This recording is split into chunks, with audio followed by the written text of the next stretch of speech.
I remember the way his fork paused midair, how his brilliant blue eyes met mine, then widened in panic. One moment we were surrounded by cranberry sauce and awkward family chatter. The next, my 15-year-old son was choking, clutching his throat, sliding off the chair. Everyone froze, except me. I dove across the table, knocking over a full glass of wine. Turkey hit the floor. My mother gasped and said, "We didn't use any shellfish," but I wasn't listening. Because as I held my son's trembling body, as he gasped and fumbled in his pocket for his epinephrine, he leaned in and whispered, "Mom, it's okay, I have the recording. We got them." And that was the moment. The exact moment I realized my son had planned for this. Not just the allergy, but everything he knew. He knew what they were going to do, and he recorded it all. Pause. Would you press charges if your own mother tried to poison your child, or would you let it go because blood is blood? Tell me in the comments, and if this story hits too close to home, you're not alone. My name is Julia Hartman. I'm 41 years old. An associate professor at Boston University, teaching comparative literature. I've been raising my son Noah alone since his father left us 5 years ago. Noah is different. Quiet, observant, the kind of kid who'd rather solve complex physics problems than play video games.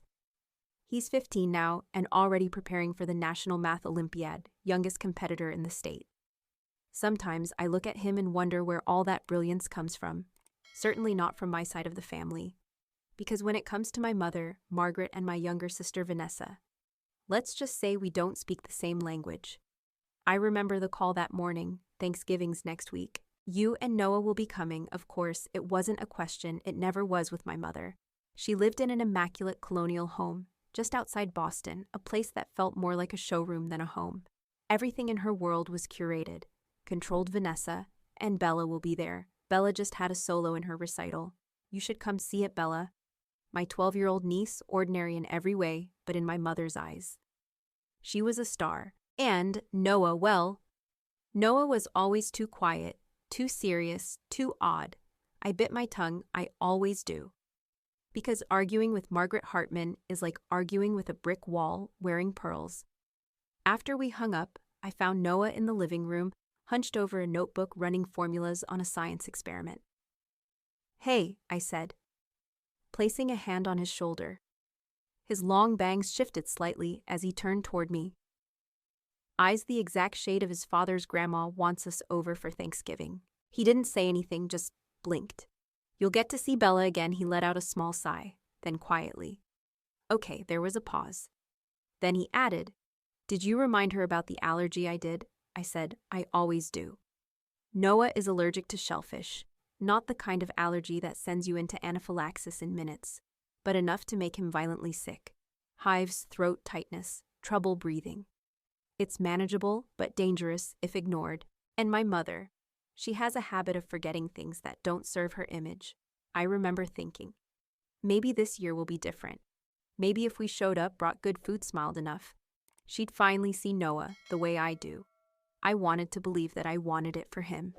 Because no child should feel invisible at their own grandmother's table. That night, as I packed a dish of roasted squash for the gathering, I glanced out the window. Autumn leaves fluttered in the streetlights like golden feathers drifting down, a gentle reminder. Seasons change, maybe people can too, I just didn't know. That Thanksgiving, my son was already preparing for war, and I was walking straight into a trap, disguised as family Thanksgiving morning. Arrived under a crystal blue sky, I woke early to finish preparing the roasted squash and the pumpkin pie. Noah was already up, dressed, laptop open on his bed. "What are you working on?" I asked. Stepping into his room, he jumped slightly and quickly shut the screen. "Just pulling references for the science fair," he said. "Some allergen research." I hesitated. Noah wasn't the type to hide things. He was usually upfront sometimes, painfully so. But I let it go. "All right," I said. "But once we get to Grandma's laptop, stays closed. Deal."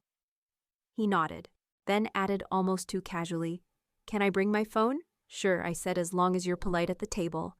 He slipped it into his jacket pocket and zipped it shut like he was sealing something in.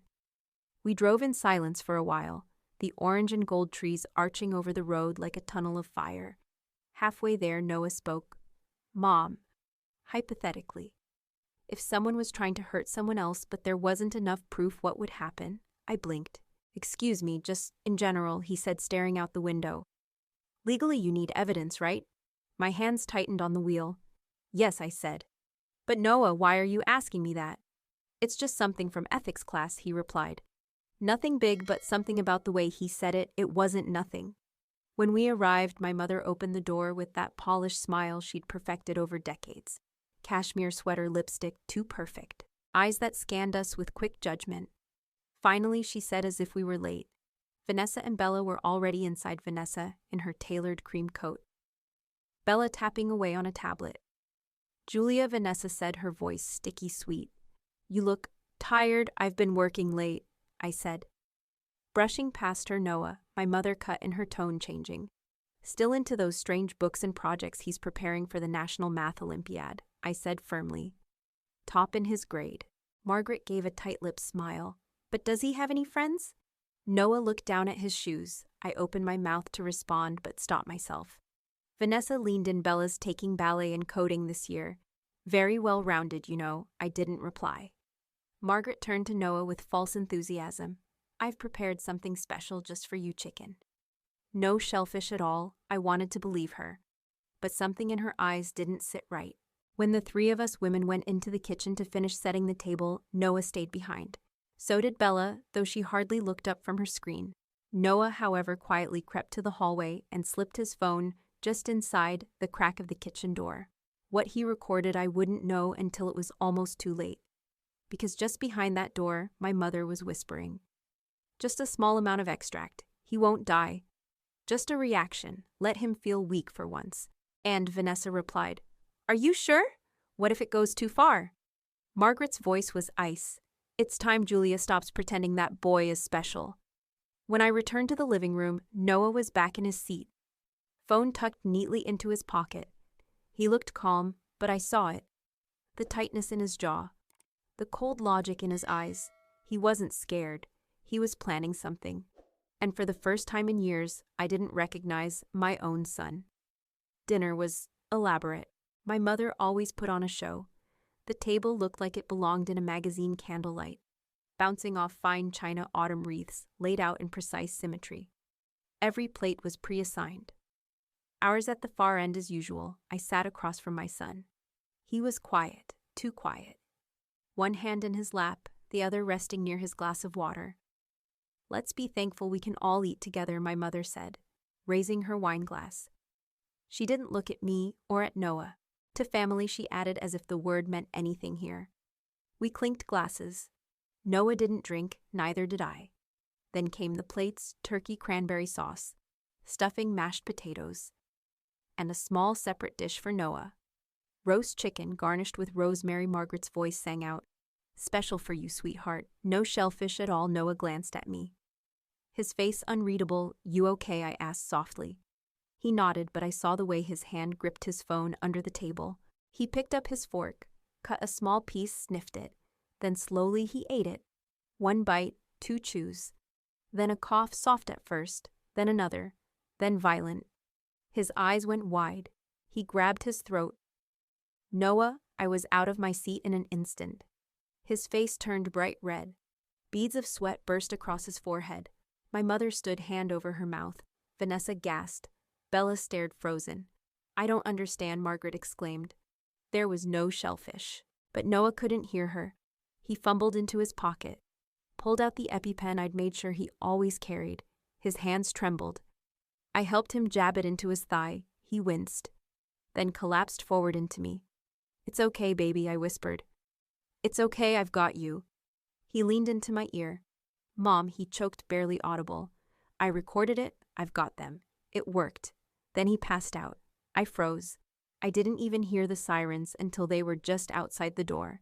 The paramedics rushed in, checked his vitals, confirmed an acute allergic reaction. He needs to go now, one said. You're lucky he had that auto-injector. A few more minutes, and I didn't hear the rest. I just followed the stretcher, never letting go of his hand. Margaret followed us to the door, her face a mask of confusion and forced concern. I'll come by the hospital later, she said. tone sweet like poisoned honey, I didn't answer. Because in that moment I knew this wasn't just neglect. It wasn't forgetfulness. It was planned, deliberate. And somehow my son had known, he had prepared. He had trapped them. I didn't know whether to feel pride or horror. The hospital lights were cold. White, sterile Noah lay on a gurney, pale and barely conscious, IV taped to his arm. I sat beside him, still wearing the cranberry-stained sweater from dinner. It wasn't just the food that had made me sick. It was the truth, finally surfacing. A young doctor approached. Mrs. Hartman, he said gently. Your son's stable. The auto-injector worked, but his allergic response was stronger than we expected. I nodded slowly. He only ate chicken, my mother said. My voice cracked. She promised it was safe. The doctor hesitated. We'll run a panel. If there was shellfish, we'll find it. After he left, I turned to Noah. He was awake now, exhausted. Yes, but there was a flicker of something else behind his eyes. Calm. I leaned in. Noah, what did you mean? What worked? He reached into the hospital blanket and pulled out his phone. With trembling fingers, he unlocked it, scrolled, and handed it to me. Mom, he whispered.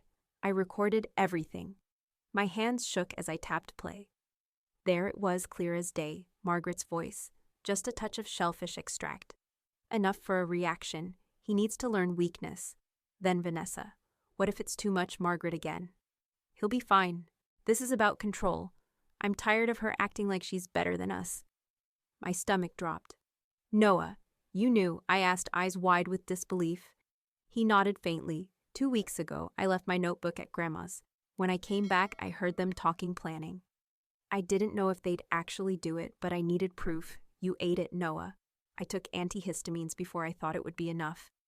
It wasn't. I covered my mouth. Tears burned hot behind my eyes. I couldn't finish the sentence. I'm okay now, he whispered. We have the truth. A knock on the door. And then they entered, Margaret, Vanessa, faces composed, polished. Oh, thank goodness, Margaret said, stepping closer. We were so worried. I stood up. Stop right there. They froze. What's wrong? Vanessa asked. We just wanted to check on him. You poisoned him. They flinched. I held up the phone. Margaret's eyes locked onto it instantly.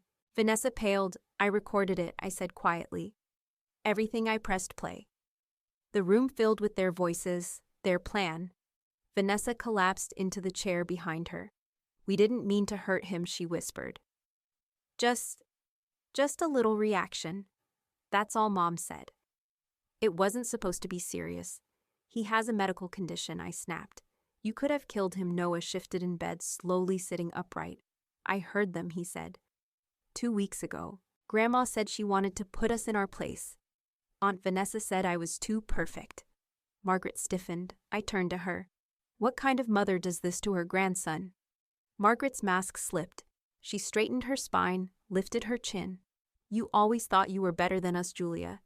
With your fancy job, your genius son, raising him alone, like you're some kind of saint. I stared at her. It was never about Noah. Was it? You disobeyed me, she hissed. I gave you everything and you chose to be independent. You embarrassed me, and that gave you the right to try and hurt my child. Margaret didn't answer. Vanessa wiped at her tears. Please, don't call the police.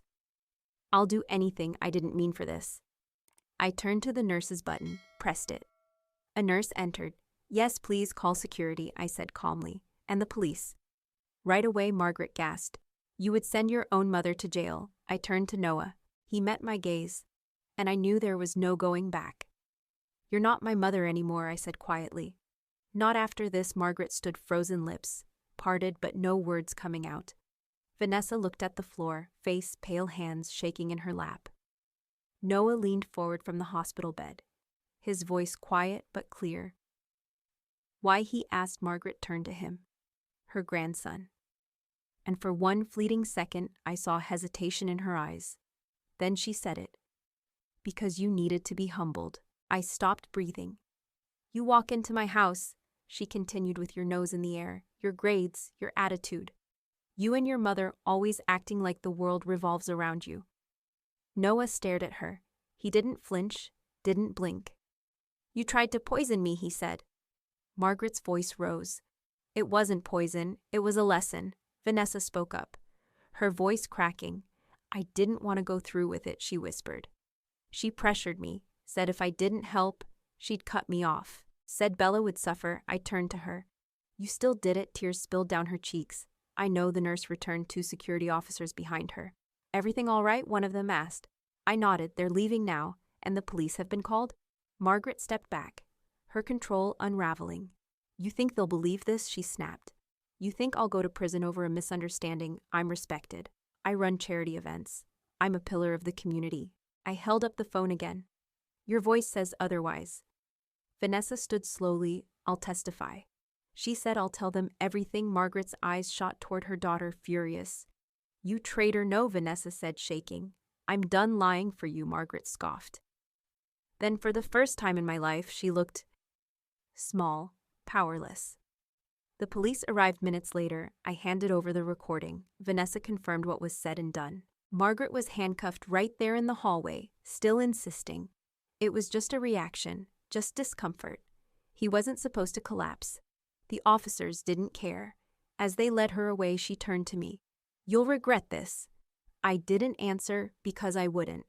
Not for 1 second. Later that night, after Noah was moved to a private room, I sat beside him, brushing hair from his forehead. Are you okay? I asked. He gave me a small smile. Tired. But yeah, you scared me. I'm sorry, he said softly.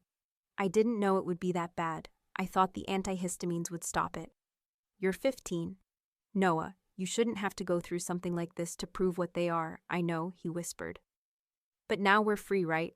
I nodded. Yeah, I said. Now we're free. Vanessa stopped by the next day alone. She looked different, not polished, not put together, just real. I've started therapy. She told me, court ordered, but I'm going to keep going. Not because of the judge, because of Bella. I don't want her growing up like we did. I believed her. We weren't close, not yet. But for the first time in our lives, I saw my sister as her own person, not just our mother's shadow. And Bella. She started writing to Noah, little notes at first, then questions about math, later stories about school. They built something quietly, carefully. A bond that wasn't poisoned. 6 months passed. Margaret was sentenced to 1 year in prison. Vanessa got probation and mandatory community service. A letter arrived each month from Margaret. I didn't read them. Not yet, but one day. Maybe I had bigger things to focus on. Noah was thriving, preparing for the finals of the math Olympiad. Tutoring kids at school. Laughing more. And me, I started planning a new Thanksgiving one, where we'd invite people we actually loved. Friends, students, neighbors. Even Vanessa and Bella if they were ready. This time, there'd be no pretense, no performance, only family, the kind you choose. Spring arrived in Boston with soft sunlight and streets lined with cherry blossoms. 6 months had passed since that night, since my son almost died. Since I stopped calling my mother Mom, I sat in my office at the university grading papers when the envelope arrived. It bore the postmark of the Massachusetts Correctional Facility, Margaret Hartman. Her handwriting hadn't changed. I didn't open it. I slipped it into the drawer with the others. Someday, maybe, but not today. My phone buzzed. It was Vanessa. Julia. Would it be all right if Bella and I came by this weekend, just to visit?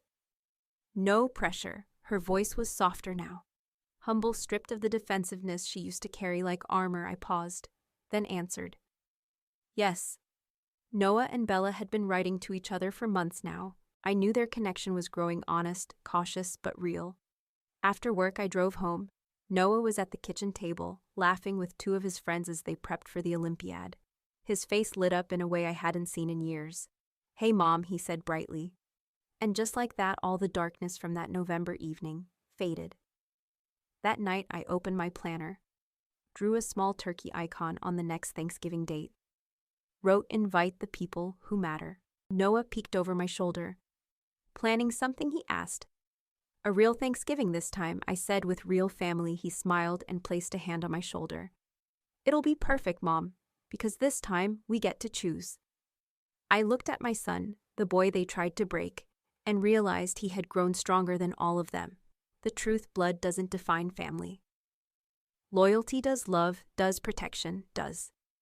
Sometimes forgiveness isn't about them, it's about freeing yourself. I may never read my mother's letters, but I don't need her words to move forward. I have my son, and I have peace. And sometimes, that's enough. Moral, outro, voiceover. What did you think of this story? Have you ever had to walk away from family to protect the ones you love? Let me know where you're watching from in the comments. If you stand with Noah, vote number 3. If you think Margaret deserves more than prison, vote number 10. And don't forget to subscribe to EN Reddit Story for more true drama every single day.